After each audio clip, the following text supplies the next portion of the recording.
despite having studied finance and economics at the world's best universities. The following question remains unanswered.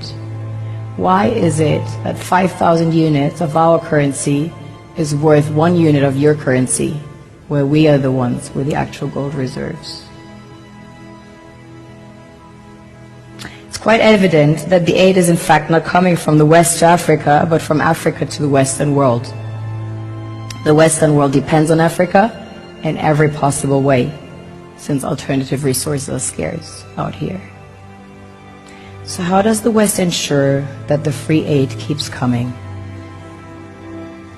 By systematically destabilizing the wealthiest African nations and their systems, and all that backed by huge PR campaigns, leaving the entire world under the impression that Africa is poor and dying and merely surviving on the mercy of the West.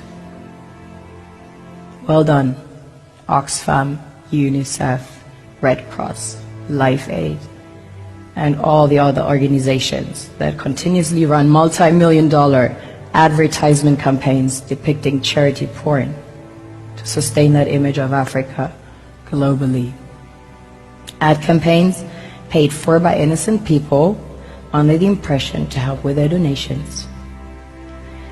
While one hand gives under the flashing lights of cameras, the other takes in the shadows.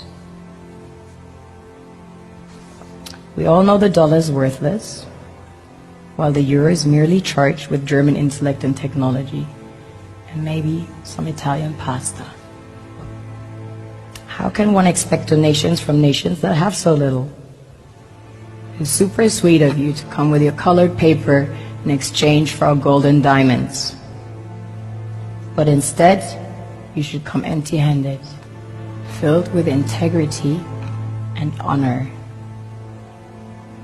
We want to share with you our wealth and invite you to share with us. The perception is that a healthy and striving Africa would not disperse its resources as freely and cheaply, which is logical. Of course, it would instead sell its resources at world market prices, which in turn would destabilize and weaken Western economies, established on the post-colonial free meal system. Last year, the IMF reports that 6 out of 10 of the world's fastest growing economies are in Africa, measured by their GDP growth. The French Treasury, for example, is receiving about $500 billion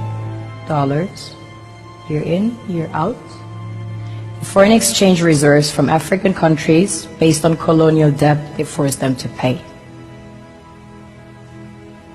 This is what happens in the human world, the world we have created.